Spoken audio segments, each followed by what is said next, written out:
Vespasian felt the pressure on the back of his neck grow stronger, the tip of the sword breaking skin and warm blood trickling down his neck. "Don't do this!" he managed to hiss. Fulgrim paid his words no heed, and with one swift motion, drove the blade of the anatheme downwards through Vespasian's spine and into his chest cavity, until the golden quillins rested to either side of the nape of his neck. Fulgrim stood silently for a moment, just staring down at his hand still resting on the hilt of the anatheme. Conflicting thoughts spiraled through his head, trying to figure out why he had just killed his son, and slowly his eyes looked up to the painting in front of him. He stared at the pure beauty of his visage, wondering why Vespasian had reacted so strangely to the sight of it. Wait a minute, Vespasian? His eyes snapped back down to the hilt of his sword. He recoiled from it, leaving Vespasian kneeling with the blade still embedded in his back. Words formed in his mouth, never to be spoken, as he looked down at his murdered son, a son murdered by his own hands. His mouth opened and closed reflexively, trying to speak and then forgetting what he was about to say. Once more his eyes turned upwards towards the painting, the beautiful painting. And then he saw the mouth of the painting begin to move. "You seem to be warning him. Warning him." Fulgrim's eyes cast back towards his fallen son, and then he looked back to the painting. "No. You're thinking about what could have been, aren't you?" Fulgrim stared down at the body of his son without saying a word. He didn't know what words to say. He felt something in the back of his chest, but he didn't know how to quantify it. What was it? Was it pain? Shame? Was this what humans called guilt? "You only did what you had to do. You did nothing more, and you did nothing less. You didn't do this out of cruelty or spite. You did it because it had to be done. For the sake of yourself, and for the Legion."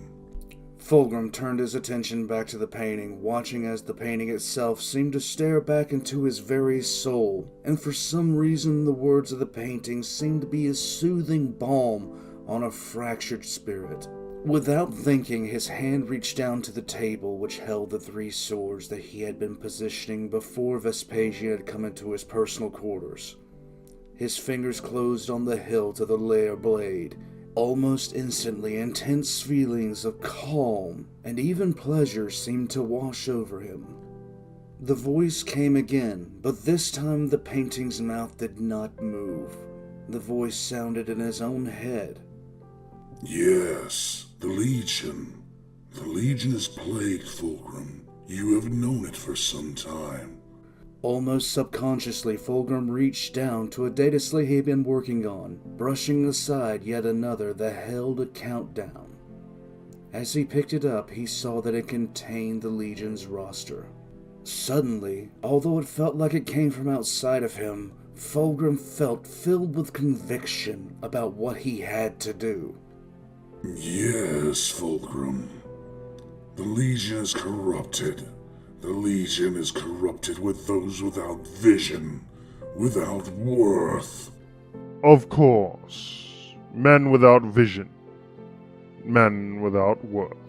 Fulgrim parroted the words that were not his own, yet made all the sense in the world to him. For a moment, a part of his soul seemed to recoil in horror from what he was contemplating, from what he had already begun to set in motion. On the data slate in his hand, he now looked at a list of names that was growing ever longer by the day. When he had first started making this list, he didn't know why he was making it. But now, as he looked down at it, he knew. He knew why he was making it. The thought of what he was about to set in motion made his soul shrink in horror. But they are my sons. For a split second, all Fulgrim wanted to do was take the data slate that held the names of his sons and throw it against the wall as hard as he possibly could, to shatter the data slate into a million pieces and eradicate all knowledge of what he was trying to accomplish. His hand, however, remained at his side. He was my son. Fulgrim's eyes turned back down to the body of Vespasian. What have I done? The voice in his head now was soothing, and he felt waves of calm radiating through his body. You only did what you had to do. You only did what you were supposed to do.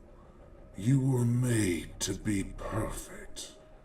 You are perfect. Fulgrim stood a little straighter. His eyes went back to the data slate. This man, these men, stand in the way of your Legion's true purpose. You're on a path, Fulgrim. A path To perfection. Fulgrim in his own voice completed the thought. Waves of pleasure seemed to cascade from him as he came to this conclusion. Fulgrim stood straighter than he had in a long time, filled with the conviction now of his purpose. He looked back down to the data slate and began walking, making mental notes in his head as he continued speaking. They must be swept aside. The future of the Emperor's children is absolute perfection, and any that stand in that path must be taken out to make way. We must sweep them aside and make way for the future. Fulgrim walked quickly back towards the body of Vespasian, not even glancing down at the body of his fallen marine. He took hold of the hilt of the anathema and yanked the blade out of his son. He slid the blade back into its sheath, not even noticing the blood that fountained from around the hilt. The scabbard of the anathema slid the blood up and over its top, letting the blood of Vespasian flow down the body of the scabbard to the floor beneath. Fulgrim paused as he looked down at the data slate, trying to figure out what he was going to do with all of these disappointments, these failures, these men who lack the character to belong to the Emperor's children. He slowly began to scroll through the data slate, making sure to know specific names, slotting other names off into a separate list that had been growing for weeks. As his eyes passed over the name of Solomon Demeter, he almost rolled them, flicking his finger and sequestering Solomon Demeter to be one of the ones that was to be removed from the Legion as soon as possible. Oh yes, definitely him. Fulgrim smiled to himself as he continued walking. This is actually going to be fun.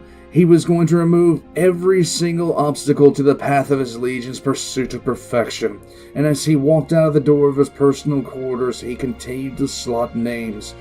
1 out of every 4, it seemed, was going to be on this list by the time he was done. Maybe less, maybe more. Fulgrim didn't pay attention to where he was going, simply nodding his head to himself as he continued to make the list grow larger. And then, suddenly, he stopped in his tracks. He knew where he was, and without speaking he turned his head to the side, looking to his left at the contemptor-patterned dreadnought that stood sentinel in the hallway. Suddenly, uncontrollable waves of guilt and pure shame just simply washed over Fulgrim as he stared at the Ancient of Rites. My lord, Primarch. Fulgrim stared at Rylanor for a few long seconds before casting his gaze to the side, shame making him unable to meet the face grill of the dreadnought. Do not cower from him. He stands in judgment of you. Look at him. Fulgrim put the data slate filled with names behind his back as if he was trying to hide it from a parent. His gaze became once more imperious as he looked to the Ancient of Rites. Ancient One. Waves of conflicting emotion battled inside Fulgrim, but it never seemed to reach his face. But he began to pace slowly back and forth in front of the dreadnought, his eyes fixed on Rylanor's faceplate, never once looking away again. He thinks he is the Legion. He thinks that since he was here from the beginning, he has any right to dictate the way that the Legion should now stand. He stands in judgment of you, Fulgrim. Fulgrim stopped walking, bristling as the voice in his head confirmed to him what he had been assuming all along. Fulgrim took 2 steps forward, standing face to face with the massive dreadnought. Fulgrim's hand came up, brushing across the symbol of the word Thul that was etched onto Rylanor's armor, as if he was inspecting the dreadnought and finding him wanting. The ice blue eye slits of the dreadnought were completely unreadable, but Rylanor did not move, even as Fulgrim took 2 steps back and looked at him almost scornfully. The emotional battle within the Primarch was over. He now held nothing but contempt for the one that stood before him. He was a symbol of the Legion that was long since antiquated. Yes, him. Him as well. Fulgrim spun on his heel and began walking away from the Ancient of Rites, bringing the data slate up and flicking his finger until he found the name Rylanor listed. But he hesitated. Slowly he turned back around to look at the Ancient. The dreadnought had not moved, had not even turned its body slightly to watch him as he moved away. It simply stood there, waiting. Rage suddenly poured into Fulgrim as he stalked back towards the Ancient of Rites, standing nose to faceplate with the massive construct. Do you stand there in judgment of me, Ancient One? Fulgrim glared at the Ancient, as if his gaze could pierce through the layers of armor to find the desiccated remains of the Marine who had walked alongside the Emperor and had even fought at his side. No, my Lord Primarch. It is not my position to do so. Fulgrim's eyes flared wide as Rylanor's statement hit his ears. How dare he! He had been given the greatest honor of the Emperor's children to be interred in a dreadnought to continue fighting on. But this was how he thanked his Lord Primarch? Those looks of judgment, those feelings of inadequacy that he... Ugh! Yes, that is right, Rylanor. It is not. Fulgrim took 2 steps back, thinking to draw a blade and end this abomination right here and right now. He had no feelings of familiarity with the dreadnought anymore, even though at times he had found himself contemplating the role of the Ancient as one of the most valued members of the Legion. But not anymore. Not anymore. Not anymore. He was an obstacle. Yes, he was an obstacle. He was an obstacle on the way to perfection, and there was only one thing to be done about it. A slow smile began to creep across his face as he looked at the Ancient, knowing what he was going to do, knowing how he was going to do it, and knowing that the dreadnought itself would be there for it. The grin spread from ear to ear as he looked at Rylanor. He thinks himself you're better, you're superior. He thinks himself in the right. Fulgrim brought the data slate up to his eye level, pressing his finger against the icon that represented Rylanor, and flicked his finger to the side. He watched as Rylanor's name fell into alphabetical listing alongside those of the undesirables. As he saw it, Fulgrim almost began to laugh.